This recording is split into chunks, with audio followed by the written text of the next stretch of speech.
more than the exporting, we are the people who are going with more of importing the product. Whenever we import the product, what happens is our money is going to other countries. Now, when they go with more exporting, what happens is it's an encouragement for people who goes with more exported manufacturing goods.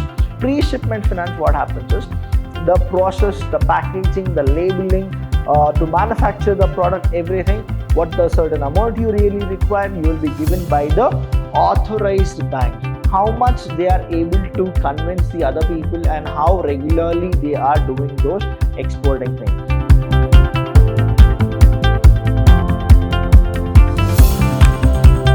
Hello everybody, a warm welcome to one and all. I'm Abhilash Chandra from the Department of Commerce and Management in Vidyashram PU College, the Temple of Excellence. Welcome to all the students here.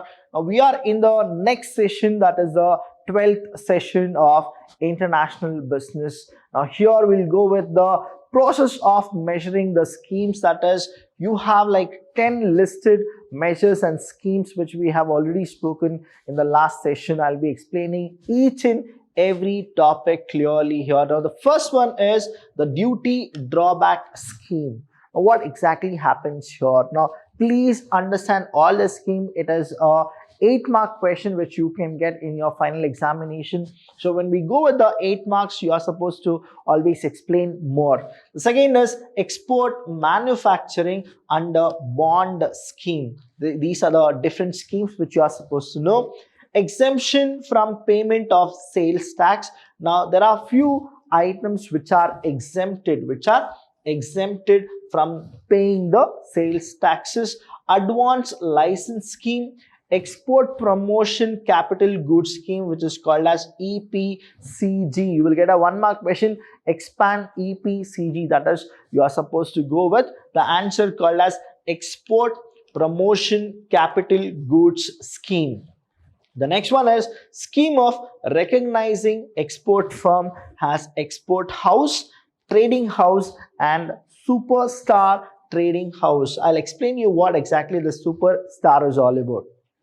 Export of services, export finance, export processing zones, that is EPZ, and you have 100% export oriented unit which is called as EOUS. Now these are the things which you people should know, and it's a 8-mark question. So start explaining these things one by one, and all the 10 you are supposed to go with it. Now the first one here is duty drawback scheme. Now, since goods meant for exports are not consumed domestically, these are not subjected to payment of various excise and custom duties.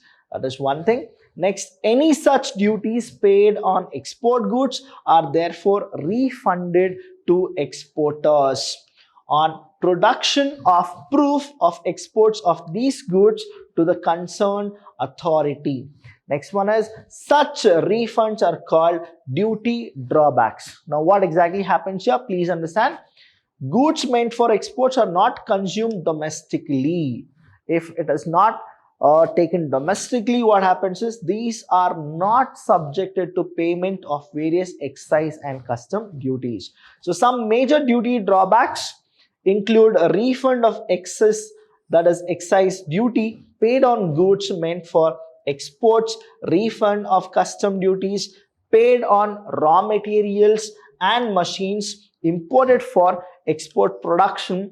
The latter is called that custom drawback. Now these are the custom duties which you are not supposed to pay, that is the duty drawback schemes. Next one we have is export manufacturing under bond scheme. When you go with this bond scheme, what exactly it is, I'll just tell you. This facility entitles firms to produce goods without government or without the government payment of excess and other duties. That is, this facility entitle firm to produce goods without payment of excise and other duties. The firm go with availing such facility have to give an undertaking, that is that they are manufacturing goods for export purposes and will export such products on their production. So they should actually give things in undertaking. That is what it is. That is the bond. When they go with the undertaking, that is, these are the goods which they are supposed to do it. That is called as export manufacturing under bond scheme. Now, advance license scheme. It is a scheme under which an exporter is allowed duty-free supply of domestic as well as imported inputs required for the manufacture of export goods. That is, what really happens here is, if he wants to export something, now if the raw material is being imported by him, now he need to take those things.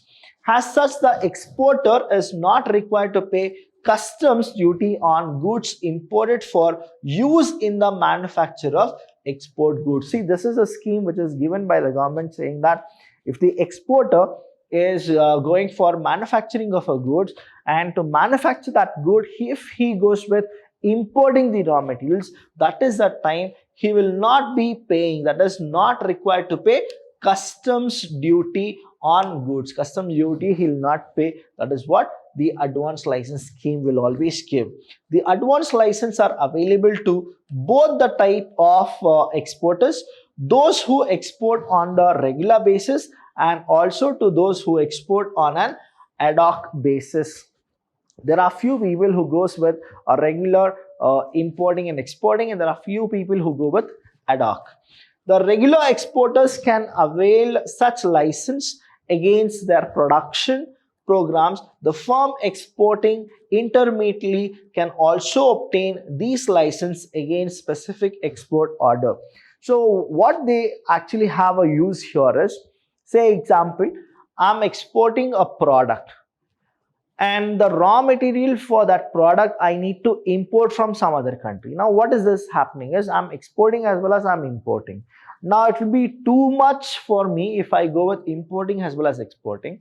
So the government has given, anybody who goes with exporting but they have taken the goods or raw material from the importing kind of a thing to manufacture the goods which you are supposed to export, that is the time you are not supposed to pay any payment of excise duty or any other duties. That is called advance license scheme.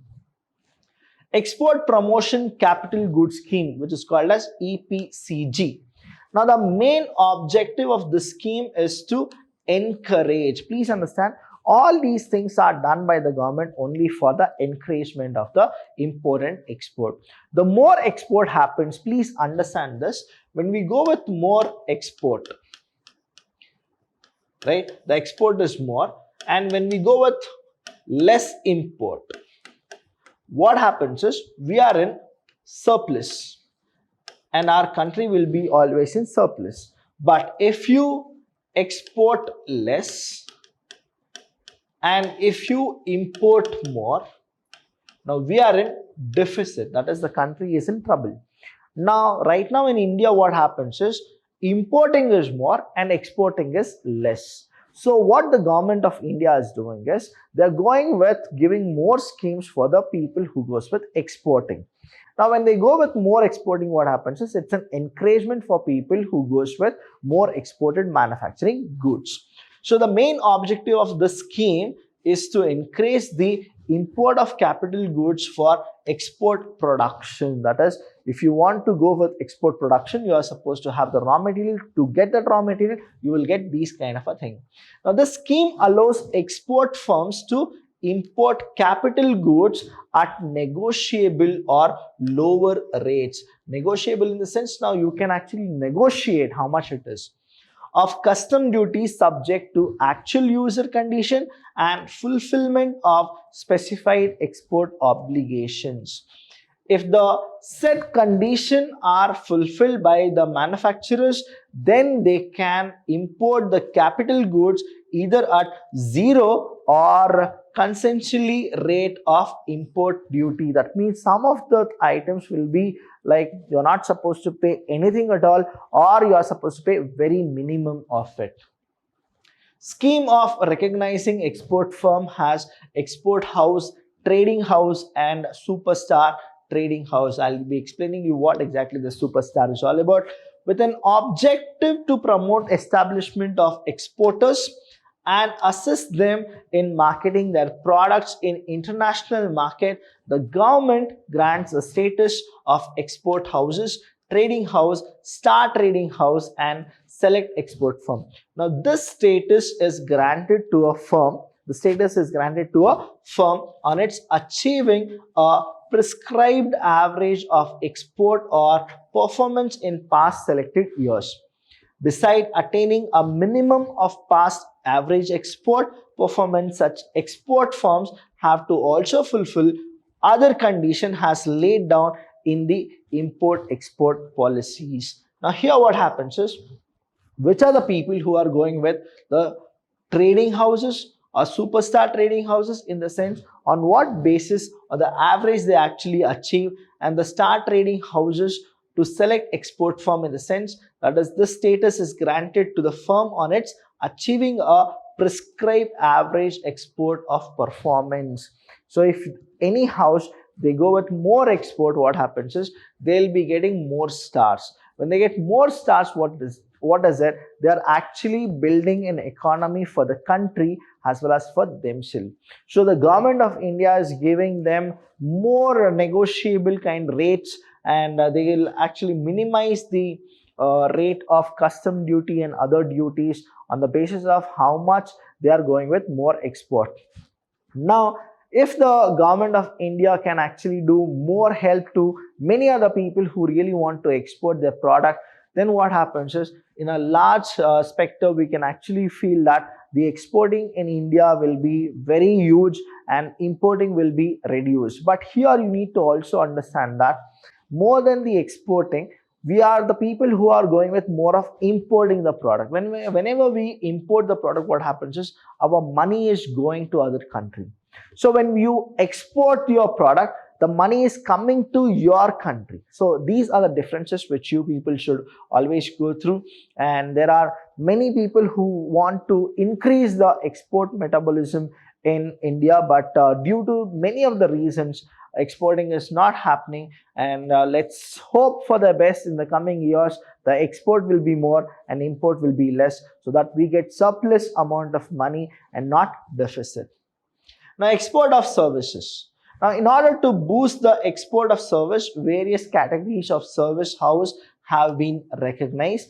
Now when they get recognized, what happens is these houses are recognized on the basis of the export performance of the service providers. They are referred to as service export houses, international service export houses, international star service export houses, based on their export performance. So how is that their rates are being given? The rates are being given as how much they are able to convince the other people and how regularly they are doing those exporting things. The more and more they actually go with it, they'll be getting as the star service export houses category. If they are little less, then they'll get as international service export houses. Even lesser, they'll actually get as service export houses. Now on the basis of the way they are with the client, the way the orders will be taken, whether it is in a bulk one, that too in a regular one, or is it like ad hoc service, all these you will get to know only through the way they go with export of services. Export finance. Now exporters require finance. This is the first one which you people should know. For the manufacture of goods, now finance is also needed after shipment of the goods, because it may take some time to receive payment from the importer. So here what happens is, say example, I have manufactured a product. I'll go with an example of a table. Now when we go with manufacturing of tables, probably I would have manufactured 300 tables and I will be exporting those tables to USA. Now I need finance to manufacture those tables. That is one stage. Next is, after the shipment also I need to run my business, and the importer will not pay me immediately. So again, that is what it is, the way we have understood the contract and we have made an agreement, as well as the contract will be paid. As for the importer is concerned, the importer will pay after it reaches him and after he has money. Now I need to at least stay for a month. So what is that I need? I need finance. Now who will actually provide me this? This is what being given by the export finance.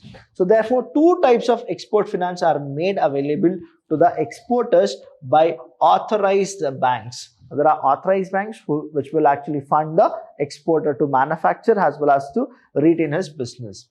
They are termed as pre-shipment finance. Now, you would have seen in the export procedure, pre-shipment finance is what we have, or packaging credit and post-shipment finance. So, under the pre-shipment finance, the finance is provided to an exporter for financing the purchase, processing, manufacturing, or packaging of goods for export purpose. Under the post-shipment of finance scheme, the finance is provided to the exporter from the date of extending the credit after the shipment of goods to the exporter country. Then the finance is available to at concessional rates of interest to the exporter. That means you have two types of finance. One is the pre-shipment finance and another is the post-shipment finance. Now for the pre-shipment finance, what happens is the process, the packaging, the labeling, to manufacture the product, everything, what the certain amount you really require, you will be given by the authorized bank. Now there are authorized bank, only that banks are those banks which will actually give you the pre-shipment finance. Next is the post-shipment finance. When we go with the post-shipment finance, it is actually it has been like finance is provided to the exporter from the date of extending the credit to the it goes to the importer's country. Now till then, whatever the money you require, it will be given by the authorized bank. So this is one of the very much beneficial point which we are supposed to know. Anybody who goes with importing and exporting, don't feel that it is too risky or kind of a thing. Yes, a risk will always be there in all the business, but here what it is, you are getting a backhand support from the authorized bank itself. Export processing zone, which is called as EPZ. Now here EPZ, what it is, export processing zone are the industrial estates which are enclosed from the domestic tariff areas, that is called DTA. What is DTA? Domestic tariff areas. Now these are usually situated near seaports or airport. They are intended to provide an internationally competitive duty-free environment for export production at low rate. So you have export processing zones where you have less duty rates. This enables the products of EPZs to be competitive both quality wise and price wise in the international market. So here what happens is these are usually situated near what? Seaports or airports. That is, we call it as EPZS. Now in this what happens is they are intended to provide an internationally competitive duty-free, that is duty-free environment for export production at very low cost. So you are supposed to first, when you go with importing and exporting, you are supposed to first analyze that where are the things which you are supposed to do, where the exporting should happen, where are you supposed to contact, because even while saving money, I'll tell you, money saved is always called money earned. So you are supposed to save money as much as possible and you are supposed to know the EPZs, and later you are supposed to go there and then perform the importing and exporting. Exporting is all what you will be favorable, because the government of India also needs people who goes with more export, because the more the export happens, the money or the different currency from other countries will come to India. That is how India can grow. So these are the some of the things which you are supposed to know, the schemes and the measures of import and export which is done in the export policies. If you have any doubts regarding this, please do call us. We are always there to help you. Thank you so much, students. I'll see you when I see you.